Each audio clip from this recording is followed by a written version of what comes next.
Merci Phil Collins pour cette introduction. Nous revoilà avec Bug. C'est un bug un petit peu spécial aujourd'hui. C'est un hors-série, un épisode spécial sur la série américaine The Leftovers. Donc le final a été diffusé la semaine dernière. Alors je vais quand même, je pars un peu trop vite, désolé. Je vais nous présenter toujours les inusables Grumpy Seb et Bastien qui sont là. Salut les gars. Salut. Hey.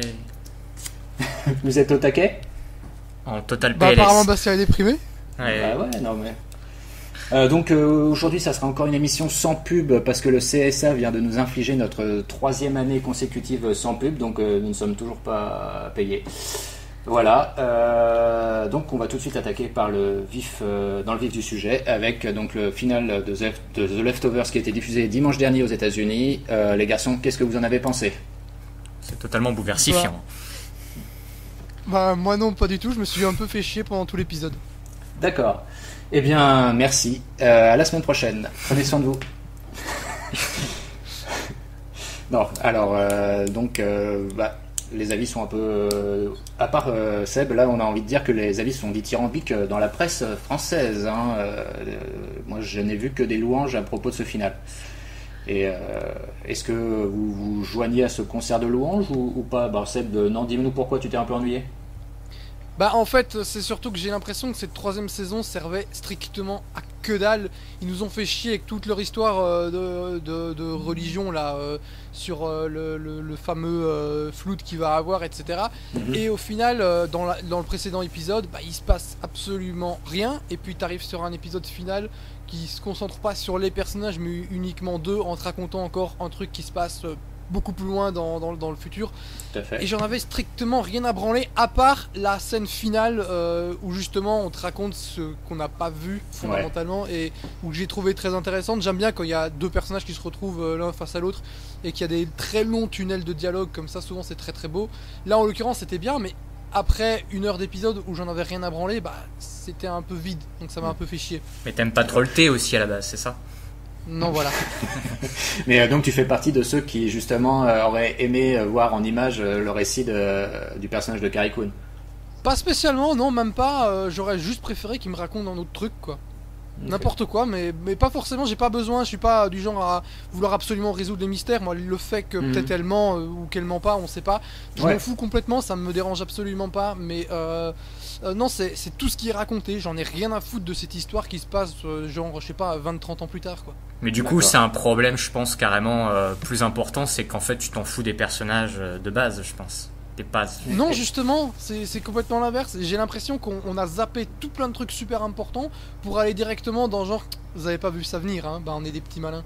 C'était le truc, à la fin du tout premier épisode, on voyait déjà ce flash forward, et où tu découvrais Nora, qui ne s'appelait pas Nora, je sais plus comment elle s'appelle d'ailleurs à ce moment-là.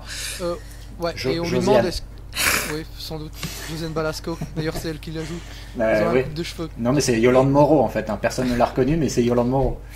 Et donc t'as ce final où on lui demande si le nom de Kevin lui dit quelque chose, elle répond non, et là t'as ce petit mystère qui arrive, et puis t'as la résolution dans le final, et je trouve ça complètement inutile, je m'en fous. D'accord, ok. Mais c'est vrai que si on parle par exemple de l'intérêt des personnages, je suis presque sur la même longueur d'onde. Moi par exemple le personnage interprété par Justin Theroux, le personnage de Kevin, j'en ai pas grand chose à foutre non plus. Tout son parcours, ça m'a laissé complètement froid du début jusqu'à la fin. Et c'est pour ça que il a eu l'intelligence, Lindelof, ils ont eu l'intelligence de se concentrer sur le personnage de Carrie Coon. Et ça relève un peu du coup l'intérêt de ce final, mais le personnage de Kevin, je le trouve pas particulièrement passionnant. Et donc c'est pour ça que c'est pas aussi émotionnellement intense que j'aurais pu le ressentir si ça avait été des personnages encore plus forts, quoi. Vas-y. Ce qui m'a vraiment frappé en fait, parce que pour revenir sur ce que Bastien disait à propos du fait que je m'en foutais des personnages, c'est que sur les 2 premières saisons, en fait, beaucoup de personnages sont parvenus à me toucher dans leur détresse complètement silencieuse. C'est-à-dire qu'il n'y avait pas de mots, il n'y avait pas besoin de dire quoi que ce soit. Et ils m'ont beaucoup plus touché que certains le feraient en criant. Et c'est l'impression qui m'a manqué en fait sur ce final, quoi. Comme je dis, j'ai l'impression de voir un final de petit malin. Ouais, c'est ça. Moi j'aurais envie de vous demander comme question, mais en même temps vous allez me dire c'est pas important, mais du coup par rapport à cette fin ambiguë de est-ce qu'on la croit, est-ce qu'on la croit pas, vous comment vous l'avez ressenti justement en voyant l'épisode? Pour moi, c'est très cohérent. De toute façon, toute la série est sur la croyance. Donc voilà, le fait qu'ils finissent par cette pirouette, c'est très intéressant. Et au moins, c'est très cohérent, même si on peut effectivement trouver ça un petit peu facile. Enfin, je sais que ça serait d'autres séries par d'autres scénaristes. Je pense que la clémence serait pas la même. Mais là, pour le coup, je trouve ça très cohérent. Donc voilà, est-ce que la croyance c'est le thème principal de la série, et à la fin, ils nous demandent justement de choisir notre camp, et c'est plutôt malin. Est-ce que j'y crois? Franchement, je suis pas sûr que ça soit l'intérêt du truc. Bah oui, c'est ça. Mais tu as ressenti quand même quelque chose peut-être en voyant la scène? Enfin, pour moi, clairement, j'y croyais pas, quoi. D'accord, pour toi c'est un truc fantasmé. Oui, totalement. Ouais, moi aussi je serais plutôt dans cette tendance-là. Mais voilà, la série te propose de choisir, et c'est intéressant, quoi. Moi, je me pose pas la question parce que The Leftovers, c'est une série très particulière. C'est une série qui est sous forme de point d'interrogation, qui ne livrera jamais sa réponse. Et ce point d'interrogation pose d'innombrables questions. Un exemple par exemple, c'est très beau ce que je viens de dire. Es-tu capable de regarder une série que tu comprends pas et ne comprendras jamais? Et est-ce que tu es capable de lâcher prise et te laisser emporter par une histoire qui de premier abord semble n'avoir ni queue ni tête? Oui, on a un peu la même chose avec Twin Peaks par exemple, mais restons sur Leftovers. Mais oui, il y a des passages, des épisodes où clairement, c'est quoi, c'est International Assassin, ouais. Dans la saison 2 qui est un peu le point de rupture, j'ai envie de dire, de la série, quoi. Si tu ne suis pas ce délire là, c'est compliqué derrière. C'est ce qui m'a posé gros problème avec la saison 3, puisque la saison 3 plonge beaucoup là-dedans avec Kevin qui devient le Messie. Enfin, du moins, c'est ce qu'on nous dit qu'il est.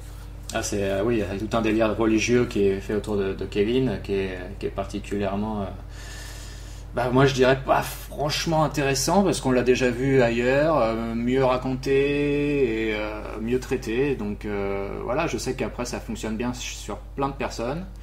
Moi, c'est pas ce qui m'a intéressé le plus dans la série. Ce qui est intéressant, ce qui est intéressant aussi du coup pour revenir sur le final ambigu, c'est que donc tout le monde à peu près dit que c'est incroyable cette fin on ne peut pas choisir son camp et tout. Et j'ai lu donc apparemment Lindelof, parce que donc maintenant tout le monde se prosterne devant Lindelof après le final décrié de Lost. Alors qu'il était vachement mieux. Après chacun.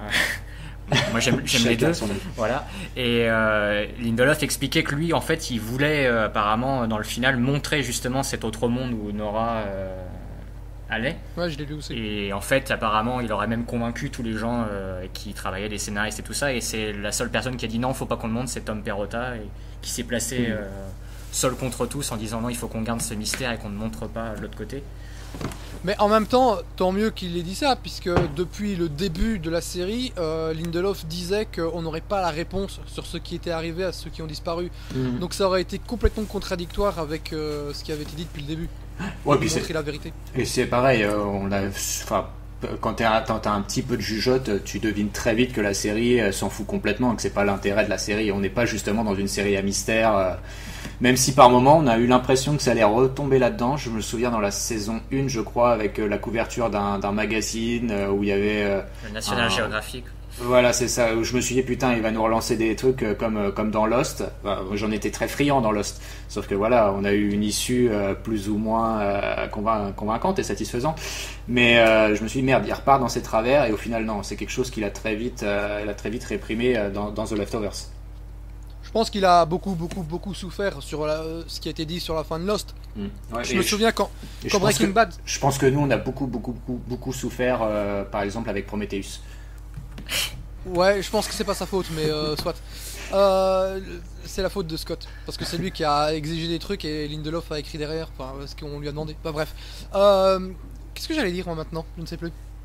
Que le final de Lost est... Oui, il a beaucoup souffert du final de Lost, et quand le final de Breaking Bad est arrivé, qu'il avait écrit un article pour je ne sais plus quel magazine, en parlant du final et à quel point il était parfait, ça s'est retourné presque en excuse de sa part pour le final de Lost, parce qu'il s'en prenait plein la gueule tout le temps, Tu vois, il se permet de parler du final de Breaking Bad en disant que c'est absolument parfait. Et derrière, quelqu'un lui dit ouais, bah t'as vu comment on fait pour écrire une vraie série, connard. Et il s'en est presque excusé. Il a décidé d'arrêter d'expliquer aux gens que non, tout n'était pas un rêve, qu'il n'était pas mort depuis le début, alors que c'est clairement dit dans le final de Lost. C'est tellement bien dit qu'il y a carrément un personnage qui le dit clairement à un autre, quoi. Mais des gens comprennent pas et continuent d'être complètement cons, et je pense que ça a vraiment dû lui peser au bout d'un moment, quoi. Parce qu'il est vraiment le seul responsable, car Tom Cruise, tout le monde lui fout la paix. Ah, c'est clair. Non, mais c'est vrai que ça a été très violent. Il en avait même fermé son compte Twitter de mémoire parce qu'il en pouvait plus de se faire troller à chaque fois, quoi. C'était vraiment violent. Et moi, D'ailleurs, il avait fait la date du départ dans The Leftovers le 13 octobre. Si je dis pas de bêtises, le 13 ou 14 octobre. J'ai lu ça aussi après coup. Et moi, ce que je trouve passionnant, du coup, avec Leftovers, c'est que quand moi je le regardais, c'est que je le voyais vraiment comme une réponse à tout Lost, en fait. Chaque épisode, il y avait toujours un moment, un autre niveau de lecture, où lui se mettait à la place quasiment des personnages, et tu pouvais comprendre qu'il parlait de Lost, en fait. Et je pense aussi. En fait, c'est comme si Lindelof avait développé une série entière autour de la fin de Lost et la frustration qu'elle a suscité chez une partie du public et cette impossibilité d'obtenir des réponses à chacune de ces questions. Lindelof, ici, il a poussé l'idée à son paroxysme en faisant une série entière qui tournera intégralement autour d'un mystère, en précisant d'entrée de jeu, comme je le disais, qu'il ne sera jamais expliqué. C'est un peu une manière de tendre le bâton pour se faire battre et se faire encore affubler d'une prétention nauséabonde, etc. Ouais, non mais c'est ça. Bah après, on va vite recentrer la série et je vais laisser peut-être Seb en parler. Par exemple pour la première saison, il faut quand même juste préciser que The Leftovers à la base c'est un roman de Tom Perrotta qui s'appelle en français, je crois, c'est Les Disparus de Mapleton ou quelque chose comme ça. Ouais. Et du coup la première saison est basée sur ce roman et puis ensuite plus du tout. Donc Seb, si tu veux nous parler vite fait de la première saison. D'ailleurs, le roman se termine là où la première saison se terminait. Ouais, c'est ça. Donc, à partir de cette fin de première saison, du coup, derrière, c'était uniquement, on va dire, Lindelof conseillé par Perrotta. Voilà. Donc, comme Lost avant elle, The Leftovers est une série qui s'avère être une forme de métaphore de la vie. Et lorsqu'on questionne le sens à la vie, quelle réponse est-ce qu'elle va apporter? Certains prétendront avoir une idée de ce qu'est le sens de la vie, mais est-ce que la vérité de quelqu'un est celle d'un autre? Chacun vit sa vie comme il l'entend, et il sera jamais possible de mettre tout le monde d'accord sur quelque chose d'aussi grand que cette question. Le sens de la vie, c'est Dieu d'une certaine manière, le croyant, l'agnostique ou l'athée. La question n'est pas de savoir qui a raison, au fond. Tout ceci n'a aucun sens, et c'est de ça dont parle The Leftovers. Après Lost, oui. Vas-y, alors je vais juste te dire, s'il y a des gens qui n'ont jamais vu The Leftovers, déjà qu'est-ce que vous foutez là? Et ensuite, qu'on vient quand même de parler pendant 10 minutes du final. C'est ça, donc, mais en même temps je trouve qu'on n'a pas trop spoilé, ça va. Donc est-ce que tu peux juste nous briefer le pitch de la série? Ou ça va venir Ça va venir, j'arrive dessus. Vas-y. Donc après Lost, c'est la deuxième fois que Damon Lindelof touche du doigt quelque chose de sensible chez moi. Je vais pas vous cacher que je comprends pas grand chose à la série. J'essaie pas, du moins j'essaie plus. Je me laisse emporter par la chose. Un coup j'adore, un coup je décroche. Mais il y a une forme de fascination qui s'est créée tout au long des 2 premières saisons, jusqu'à ce fameux épisode International Assassins. C'est une fascination telle qu'on se sent obligé de revenir la semaine suivante, alors même que l'on sait pertinemment qu'on ne verra pas plus clair. Il m'aura fallu la première saison entière, soit 10 heures de programme pour me rendre compte de ça. Mais ça a fini par me sauter aux yeux. The Leftovers me fascine parce qu'elle parle de ma vie, elle parle de moi. Alors ça parle de quoi, The Leftovers? C'est 2% de la population mondiale qui disparaît subitement. Ça a l'air de rien comme ça, mais c'est quand même des millions de gens. 3 ans plus tard, après cette fameuse disparition, ce qu'on appelle en anglais de departure, les habitants de la petite ville de Mapleton reprennent le cours de leur vie en devant faire face à cet événement dont ils ignorent tout. Ils tentent de réajuster leur vie pour aller de l'avant, mais ce chaos absolu causé par ces disparitions inexpliquées ne fait que les faire stagner. Certains veulent des réponses, d'autres veulent oublier. C'est là que la série rejoint ma vie et j'imagine du coup la vie de tout le monde. Parce que cette envie de compléter les choses, de pouvoir mettre un point final à un chapitre de son existence, je la connais et normalement tout le monde connaît ça.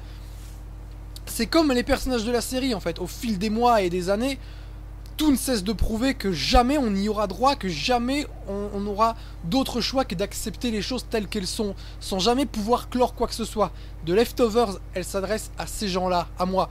Je suis un habitant de Mapleton finalement, cherchant à comprendre pourquoi un acte, certes malheureux mais toutefois innocent, me contraint à l'exclusion. Pourquoi telle ou telle personne décide de sortir de ma vie du jour au lendemain sans jamais donner d'explication. C'est des questions sans réponse, une frustration constante sur laquelle je vais pas m'étendre parce que, comme pour chaque personnage de la série, c'est très personnel. Chacun vit son malheur à sa façon. Donc d'une certaine manière, pour faire simple, je suis Kevin Garvey.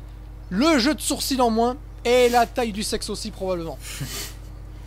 Et Justin Theroux, donc le personnage interprété par Justin Theroux, donc Kevin Carney, pour moi c'est un peu le Sophie Marceau de la série télé américaine. Hein. J'ai un peu l'impression que dans son contrat, il doit être à poil dans un épisode par saison. Je sais pas ce que vous en pensez. Lindelof disait justement que par rapport à la liberté qu'offre HBO, ce serait bien qu'il y ait autant d'hommes que de meufs à poil. Donc on n'a pas vu sa bite, mais... on a vu des bites dans The Leftovers. Oh, puis on a vu son cul un bon paquet de fois quand même. Oui. Ça va. Il est bien fait son cul, il est musclé, il a bien travaillé. Puis il a surtout son tatouage sur le dos. Moi personnellement, si j'avais un truc autant travaillé, je le montrerais aussi. Puis voir... pas avec le corps que j'ai actuellement, mais... Et voir une bite sur du Charles Aznavour, c'est quand même assez unique. C'est un concept. Une bite française. Une bite française. Qui plus est. Enfin... un personnage français. Faut voir s'il est vraiment français parce que généralement quand ils vont faire des trucs en français, ils prennent des Québécois. Comme Captain America Winter Soldier, la scène d'ouverture, tu rigoles un bon coup quand même parce que quand t'entends ce gros accent dégueulasse et qu'on te fait croire qu'ils sont français, c'est bizarre. Ouais, dans Designated Survivor, ils nous l'ont fait le même coup aussi il y a pas longtemps. Comme quoi, hein, on a beau être en 2017, ils se font toujours pas chier. Pour cette saison 1, t'as fini d'en parler, Seb, ou t'avais encore des trucs à rajouter? On peut dire, en tout cas, jusqu'à International Assassin, sur les 2 premières saisons, ça a l'air d'avoir aucun sens, même si c'est pour certains, ça va puer la prétention que c'est chiant, lourd ou que sais-je. Il n'empêche qu'au milieu de tout ça, c'est beau. Et pour quiconque ayant un jour vécu ou connu une situation telle que je l'ai décrite tout à l'heure, tout fera sens. Un peu comme par magie. Son seul défaut sera qu'un bon magicien ne révèle jamais ses tours. C'est pour ça que je ne vais pas vous expliquer en quoi The Leftovers était, jusqu'à ce que ça parte un peu en couille dans son délire religieux, une aussi bonne série. Ou peut-être, est-ce que c'est tout simplement parce que je l'ignore? Allez savoir. C'est possible, effectivement.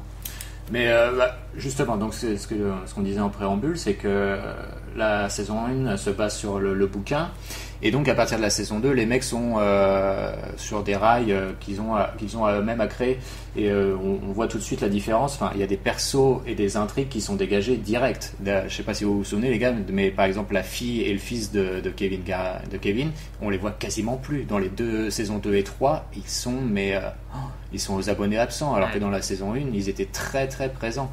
Et d'ailleurs, c'était un peu relou. Donc je pense que Lindelof a voulu recentrer la série et il a voulu s'en emparer pleinement. Et c'était à nous pas de le suivre. Et je pense que la plupart des gens ont suivi. De toute façon, il a totalement changé son type de narration à partir de la saison 2 où il est revenu à quelque chose justement de ce qu'il faisait avec Lost en recentrant un épisode sur un personnage. Dans la première saison, il le fait 2 fois. Il y avait un épisode sur Matt le prêtre et puis sur Nora de mémoire. Et dans la saison 2, il commence à en faire beaucoup plus. Et d'ailleurs, le début de la saison est très perturbante parce qu'il faut quasiment, je crois, 3 quarts d'heure avant de revoir Kevin, un personnage de la première saison. En fait, le deuxième épisode reprenait approximativement le premier, mais selon le point de vue d'autres personnages. Ouais. Et la saison 3, c'est encore plus flagrant parce que là, pour le coup, c'est vraiment une narration à la Lost puisque chaque épisode. Complètement. Arrivé à la fin d'un épisode, on arrive sur un mystère qui sera expliqué dans l'épisode suivant puisqu'il se déroulera juste avant. C'est ça que j'ai trouvé extrêmement pénible dans la saison 3 d'ailleurs. Et peut-être que en revoyant la saison dans sa globalité, en sachant où ça va, mon point de vue changera. Là, je dis, c'est après une première vision, c'est presque un avis à chaud finalement. Moi c'est pareil. J'ai pas revu le final depuis la semaine dernière. Parce que comme j'ai dit, il m'a fallu la première saison entière de la série pour réussir à adhérer au truc et comprendre pourquoi j'étais autant fasciné. Donc peut-être qu'en revoyant les 3 saisons d'un coup, maintenant, en sachant exactement où ça va aller, comment ça va y aller, peut-être que mon point de vue va complètement changer. Mais la saison 3 est un peu bâtarde par rapport à la deuxième qui allait un peu en crescendo, je trouvais, au niveau de l'histoire, et tu voyais où t'allais, alors que la saison 3, on sent que c'est une dernière saison et qu'il essaye de clôturer un peu l'histoire de chaque personnage. Je suis d'accord, pour moi la saison 2 est la plus réussie des 3. Si je devais en sortir une seule, je prendrais la saison 2 sans problème. Je la trouve beaucoup mieux foutue, sauf pour cet épisode infernal, International Assassin. Mais ce qui me pose aussi un peu problème dans le final, c'est que du coup il y a des personnages qui sont clairement mis de côté. Le personnage de Scott Glenn, Quid. On parle de lui quand même.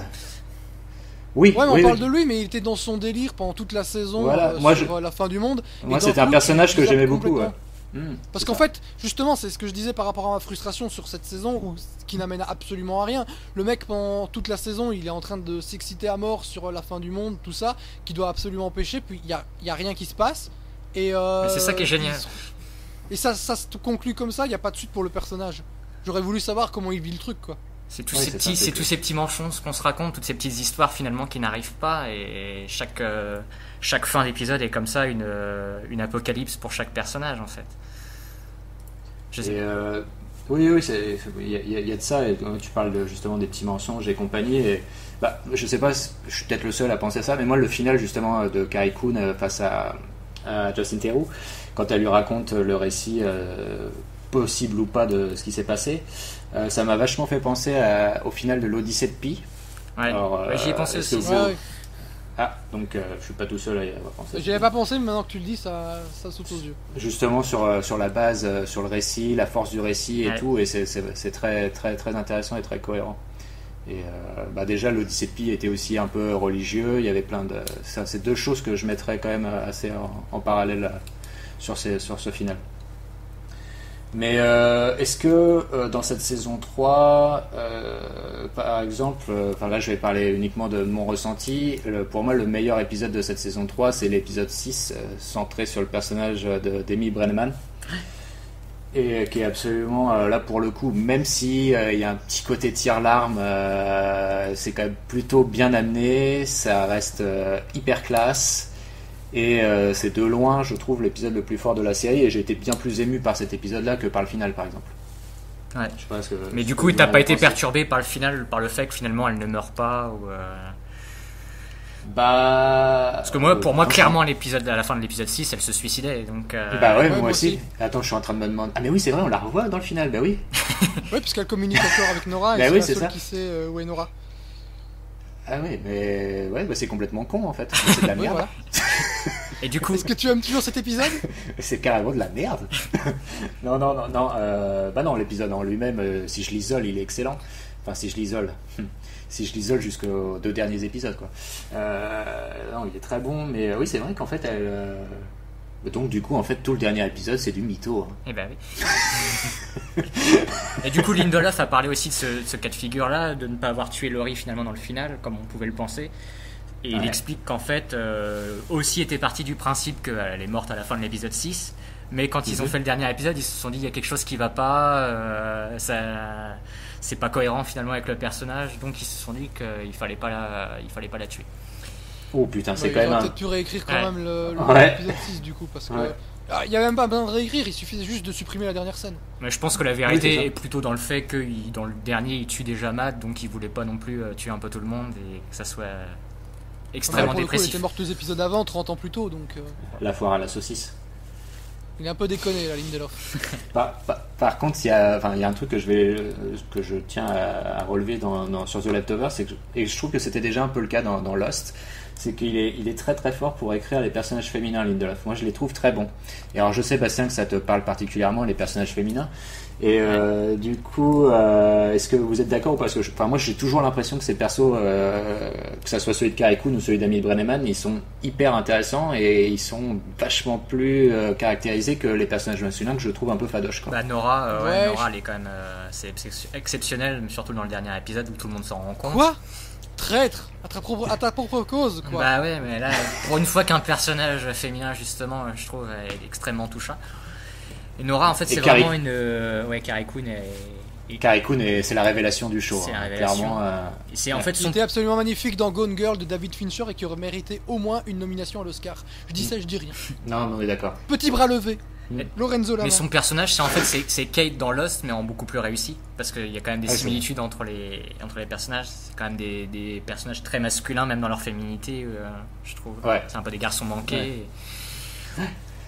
Je suis d'accord, mais c'est vrai qu'il est quand même beaucoup plus caractérisé que celui de Kate. C'était Kate dans Lost. Oh putain, je m'en souviens. Et voilà, mais oui, le personnage de Carrie Coon est absolument somptueux et voilà, toute la série repose sur elle. De toute façon, clairement, tu la vires ou même une autre actrice, ça perd en intensité et en intérêt. Donc, je sais pas, qu'est-ce qu'il nous reste à dire, messieurs? Que Max Richter, on n'a pas parlé de Max Richter quand même. On peut parler de la BO, qui est beaucoup plus discrète quand même dans la dernière saison. Ouais, c'est des petites touches comme ça dans les fins d'épisodes. Et je pense que c'est une assez bonne idée parce qu'on l'a tous assez assimilé au cours des 2 premières saisons. Donc ça aurait pu devenir très lourdos de la mettre à toutes les sauces dans la dernière saison. D'ailleurs, c'est mon seul petit regret, c'est qu'il n'y ait pas une petite musique finale nouvelle. Parce qu'au final, il réutilise encore un thème. Ah oui, le thème revient régulièrement. Ouais. C'est spécifique à Lindelof, ça, parce que finalement, c'est ce qui s'était passé avec Michael Giacchino sur le final de Lost. On s'attendait tous à ce qu'il nous fasse encore une compo absolument sublime comme il en avait l'habitude. Ouais. Et finalement, il a fait une variante plus longue magnifique, cela dit, mais variante plus longue du thème Love and Death, finalement. Exactement. Qu'est-ce que je peux... Alors voilà, c'est ça aussi que je voulais aborder avec vous. C'est donc nous on a l'impression que la série est très regardée, mais en fait c'est pas vraiment le cas. Est-ce que justement The Leftovers va rester dans l'histoire de la télévision américaine ou pas, à votre avis? Moi je me posais justement la question de savoir si c'était ou non une grande série, et j'ai pas vraiment la réponse. Je pense que sur les 2 premières saisons, on aurait pu en discuter. Depuis la 3e, je sais pas trop. Après, je lis toutes les dithyrambes sur la saison 3 et son final, et je me dis que peut-être c'est juste moi qui suis dans l'erreur, mais pour l'instant, je suis plutôt mitigé sur son avenir dans les 15-20 prochaines années. Ouais, je suis un peu d'accord. Si j'étais un peu provoque et moi aussi faire mon Lorenzo Lamas, je dirais que là, c'est quand même une série de bobos pour les bobos. Clairement, je pense que si on sort d'un cercle, personne ne regarde et personne ne connaît The Leftovers. Ça, justement, pour moi, ça coupe un petit peu justement de son aura qu'elle pourrait acquérir dans le futur. Je suis pas très sûr. Il a déjà fait sa grande série pop, c'est ça le problème. Et c'était Lost et les gens l'ont pas compris, donc... Il y a même des gens maintenant qui disent peut-être qu'en fait c'était vachement bien Lost, il faudrait peut-être qu'on le revoie, alors que c'était exactement la même chose, mais sauf que c'était fait justement pour un plus large public et les gens n'ont pas tout compris. Mais d'ailleurs, en parlant de ça, parce que tout le monde arrête pas de dire que c'est la série la plus belle, la plus déprimante, la plus je pleure, essuyez mes petites larmes. Je n'ai personnellement jamais eu les larmes aux yeux devant un seul épisode de la série. Ouais. Et vous? Moi juste les balles. Parce que j'ai l'impression que tout le monde chiale tout le temps devant la série. Moi dans le final je crois pas, mais devant le 6 un peu Oui, devant le 6 oui.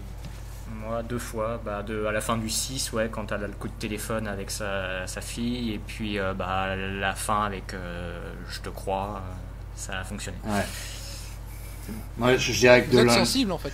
Dans les et alcoolique. Et dans l'épisode 6, c'est même la séquence avant, moi, quand elle est face à face avec Justin Theroux, qui m'a plus touché. Je trouvais qu'il y avait plein de non-dits et que c'était assez finement écrit. Donc, mais oui, nous sommes des petits cœurs sensibles, Seb. Bah oui, moi je dois être un monstre alors j'imagine. Seb, est-ce que tu aurais besoin finalement d'une grande réunion entre tous les personnages qui s'enlacent dans un autre monde et que... Dans une église? C'est peut-être ça qui m'a bien fait chialer. Non, même pas, puisqu'on parle du final de Lost. Moi, il y a 1 milliard de choses qui m'ont fait chialer dans la fin de Lost. Et c'est ce qui m'a manqué. C'est-à-dire j'ai l'impression de regarder un truc un peu froid. Même si j'aimais beaucoup par rapport à ce que je disais tout à l'heure, je le maintiens. Mais j'ai trouvé la série froide finalement. Puisque je parlais de détresse silencieuse des personnages, donc il n'y a pas de grand discours, etc. Nora, il lui a fallu quand même énormément de temps pour mentionner le fait que elle était carrément en train d'en avoir plein le cul de ses enfants et de son mari au moment où ils ont disparu. Ouais. Et j'ai trouvé que c'était des très très très belles scènes, mais ça me fait pas chialer plus que ça, quoi. Et est-ce que cette froideur, ça serait pas plutôt de la retenue, ou tu vois quelque chose de plus noble, une sorte de, je sais pas quand je pourrais dire ça, mais au lieu d'envoyer les violons à chaque scène, si tu veux, voilà, ils se sont dit on va plutôt la jouer minimaliste pour que ça soit peut-être un peu plus, je sais pas, respectable, si je peux utiliser cet adjectif-là, mais. Bah, c'était Michael Giacchino les violons, ici c'est le piano. Mais je dis pas ça comme quelque chose de négatif ou quoi que ce soit. En fait, c'est juste que je vois tout le monde en train de parler de la série comme étant le truc émotionnel ultime, alors que moi personnellement, je suis pas spécialement en train de chialer toutes les semaines devant un épisode, quoi. Non, c'est pas le cas non plus, je crois pas. Non. C'est pas ça m'a pas particulièrement dérangé. Ouais, bah, j'ai pas pleuré non plus devant This Is Us. Ouais, mais ça, c'est parce que vous êtes un cynique, monsieur Seb. Vous avez le mal en vous, j'ai envie de dire. Oui, je sais. Le mal, tu l'écris comment mal? M-A-L, quand même. Ah, d'accord. Non, parce que j'ai un autre mal, du coup. Il s'appelle Jean-Michel, très sympathique. Non, voilà, moi ça me dérange pas, c'est juste que, comme j'ai dit, moi les 2 premières saisons je les ai trouvées magnifiques, mais après plus je lisais des trucs sur la série et plus tout le monde pointait du doigt, oh ça fait pleurer, et moi alors que jamais, quoi. Donc oui, je me posais cette question. Faut pas vendre la série comme ça, c'est clair que déjà je pense qu'elle est très dépressive et tout, donc ça peut rebuter quand même pas mal de monde. C'est pas aussi dépressif que 13 Reasons Why, hein, monsieur. Mais, parce que ça, c'est quand même la série la plus triste du monde. Elle met en PLS et après il y a plein de trigger warning, alors fais gaffe, quoi. Mais ouais, non, mais donc Bastien, t'en penses quoi, ça va rester dans l'histoire de la série américaine? Oui, je pense que la bataille est gagnée vu les critiques et que c'est les critiques qui font l'avenir. Ouais. Oh putain, avec cette phrase là, c'est beau. Mais alors, par rapport à maintenant ce qui est un peu considéré comme le maître étalon de la fin de série américaine, donc Breaking Bad, et ça me fait un peu mal. J'ai pas entendu ça justement, il parlait plus du final de Six Feet Under ou de. Qu'est-ce que j'ai entendu aussi qui comparait comme grand final, le nom m'échappe. Friday Night Lights. Ouais, j'ai lu aussi ça, mais. Je trouve que le final de Friday Night Lights c'est particulièrement réussi, beaucoup plus touchant et beaucoup plus simple. J'aurais du mal à comparer les deux. Même avec Six Feet Under, en fait, je trouve que c'est quelque chose de très différent. Ouais. Oui, c'est vrai que comparer, c'est peut-être pas. Six Feet Under, c'était une vraie conclusion globale à tout. Ouais. D'ailleurs, je me demande s'il pourrait, du coup, parce que c'est la mode, faire un revival. Ça me paraît complètement improbable pour ne pas complètement gâcher les événements qui sont racontés dans ce flash forward final. Friday Night Lights laisse les portes ouvertes en te racontant une conclusion qui amène sur la suite parce que la vie continue des personnages. Là, c'est vraiment la grosse conclusion presque ultime, quoi. Et donc, du coup, est-ce qu'on peut se dire dans 15 ans pour le revival de The Leftovers? Lindelof a dit qu'il ferait tout pour que ça ne se fasse pas. Et en tout cas, quand il a écrit ce final, il voulait fermer toutes les portes. Ah. Et il doit y avoir des courants d'air quelque part. Bon messieurs, est-ce qu'on a tout dit? Est-ce qu'on conclut ou vous avez des choses à rajouter? Moi j'ai une question à vous poser à propos de ce final. Le coup de je m'enferme dans la salle de bain, la porte est fermée et je la défonce pour essayer de ressortir, qu'est-ce que ça signifie pour vous? Ah oui, ça signifie qu'elle est conne et qu'elle sait pas faire ouvrir une porte. Parce que montrer ça dans un final, ça a quand même une importance, je pense, importante. Attention, Bastien devient philosophe à nouveau. Vas-y, dis-nous tout. Je pense que justement ça caractérise, voyez-vous, totalement le personnage de Carrie Coon qui s'est enfermé toutes ces années à l'écart du monde et que finalement il y a quelque chose encore en elle qui bat dans son petit cœur et elle veut ressortir de cet enfermement, de cet autisme, et donc elle défonce la porte et ça le prouve que finalement elle veut revenir à la vie et retrouver l'amour et donc rejoindre Kevin. C'est beau ce que tu dis. Voilà. Parce que tu voudrais pas être l'autre mâle en moi? Et du coup, pour toi, en fait, le final, c'est du vrai. C'est du vrai. Et le petit passage aussi avec la religieuse qui se fait démonter par le motard, est-ce qu'on le mentionne ou pas ? Bah écoutez, c'est encore toute l'essence du final qui est racontée, puisqu'elle dit cette phrase absolument incroyable qui résume tout, c'est l'histoire était plus jolie.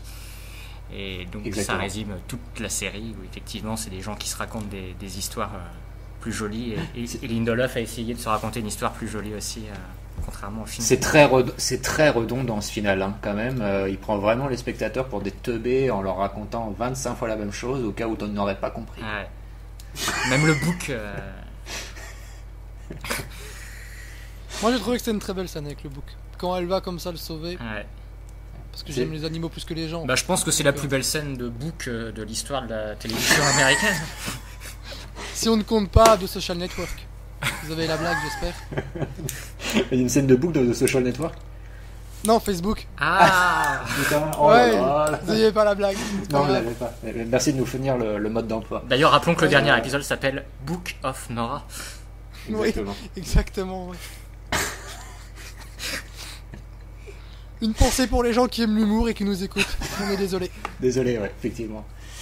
Et je pense que oui, c'est la meilleure scène de book de l'histoire de la télé américaine, clairement. Et on pourra peut-être les comparer avec La Chèvre un jour de Francis Weber, donc avec Depardieu et l'immense Pierre Richard. Voilà. Écoutez... J'ai une question finale. Oui.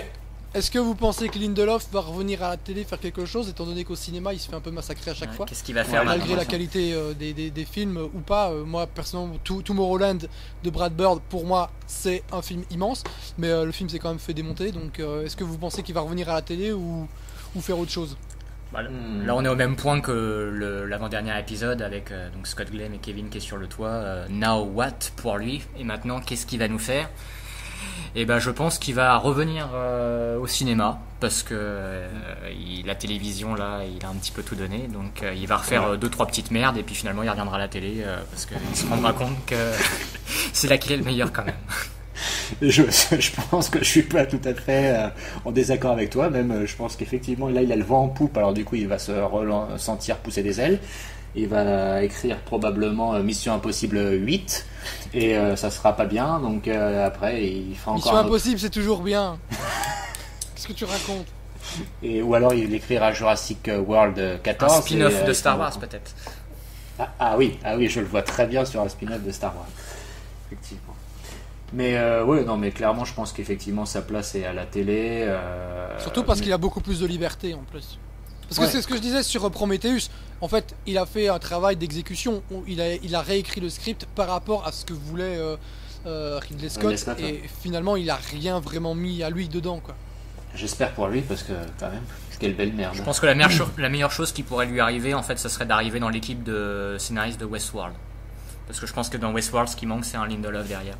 Et un mec qui redonne un... Il manque beaucoup de choses dans la série. Ah oui, il manque beaucoup de choses. D'ailleurs, je reviens sur Leftovers, c'est l'avant-dernier épisode, donc je ne sais plus comment il s'appelle. Je sais pas ce que t'en as pensé, Bastien. Je sais que Seb, t'as eu un peu de mal à accrocher. Moi, je l'ai trouvé quand même extrêmement pénible, et surtout la dernière demi-heure. Pourtant, c'est marrant qu'en tant que fan du prisonnier, t'aies pas vu toute la parenté entre le prisonnier et cet épisode, quoi. Ouais, non, mais j'avais les yeux qui tombaient de ma tête là, c'était pas possible, j'en pouvais plus. La dernière demi-heure, c'était, j'en voyais pas la fin, c'était insupportable. Je sais pas ce qu'ils ont comme délire, mais le coup de l'identification à travers la bite, j'ai trouvé ça mais grotesque au possible, quoi. Je pense qu'ils se sont rendus compte que la série était quand même extrêmement sérieuse et qu'il y avait vachement peu de touches d'humour. Et que du coup là ils ont voulu se faire un petit plaisir comme ça, vu que l'épisode c'était un petit peu la foire à la saucisse aussi, hop ils l'ont casé là-dedans. La saucisse, bien dit. donc oui, la référence au prisonnier, vite fait. Mais non, cet épisode là, je crois que c'était même encore pire que International Assassin. C'était vraiment... Et l'épisode de Matt sur le bateau. C'est ce que je reprochais aussi un peu à la série, c'est que il y a un épisode par saison qui est centré sur Matt, c'est ça ? Ouais. Pour moi, les trois, c'est les mêmes, donc c'est très, très redondant aussi. Pour moi, la même chose est dite dans chacun des trois épisodes. Il est assez différent là quand même. Moi, c'est ce que je disais tout à l'heure à propos. J'ai trouvé l'épisode assez nul avec son orgie, etc. J'ai vraiment trouvé gonflant. Mais c'est ce que je disais sur les longs tunnels de dialogue à la fin, quand il se retrouve face à Dieu, sans savoir si c'est vraiment Dieu ou quoi que ce soit. Moi, j'aurais préféré déjà qu'ils disent pas que c'est Dieu, que c'était juste un mec à qui il parlait. J'ai trouvé tout ce dialogue absolument magnifique sur le questionnement de sa foi, pourquoi il croit, etc., etc. J'ai trouvé que c'était un très très bon moment dans un épisode très médiocre. Parce que n'oublions pas que, comme l'histoire est plus jolie, Matt c'est quand même un mec qui a violé sa femme pour lui faire un enfant alors qu'elle était un légume quand même. Et justement, lui il s'est raconté l'histoire que c'était un miracle, mais qu'il n'a jamais rien fait. Mais n'oublions jamais. Moi j'aurais aimé. C'est un violeur. J'aurais aimé voir cette séquence. Mais elle était vraiment réveillée, non? C'est ce que tu crois, ça c'est ce qu'on nous montre, mais est-ce que c'est la vérité? Est-ce que c'est vraiment réveillé? C'est vrai. Est-ce que nous avons vraiment regardé The Leftovers? Est-ce que David Burton est vraiment Dieu? Il va falloir ça. Et est-ce que le docteur peut vraiment violer sa femme? Parce que Christopher Eccleston, c'est le docteur. Ah. Je voulais juste mentionner Doctor Who parce que c'était pas. Est-ce que tu as ton petit bidule Oui, mais il est trop loin, je peux pas le faire activer. Désolé. La prochaine fois, promis. Bon, bah écoutez, je crois qu'on va clore l'émission là-dessus, messieurs. En conclusion, on peut dire qu'on a fait quand même une belle émission de pisse-froid comparé aux dithyrambes qui accompagnent le final de The Leftovers. Heureusement que Bastien a un cœur. Voilà. J'aurais aimé avoir écrit quelque chose pour vous convaincre plus que c'était assez exceptionnel, ce petit final, mais tant pis. Eh bien, je pense que les gens, il faut leur laisser le choix dans la date. Exactement. Toujours niveau humour, on est les meilleurs. Ouais, tout à fait. Allez, il est temps de clôturer cette bien belle émission. N'oubliez pas que ce n'est pas parce qu'on est des passionnés qu'on dit des choses passionnantes. On se retrouve dans 15 jours, je crois, si je ne m'abuse. Et d'ici là, portez-vous bien. Et à la prochaine. Ciao tout le monde. Salut.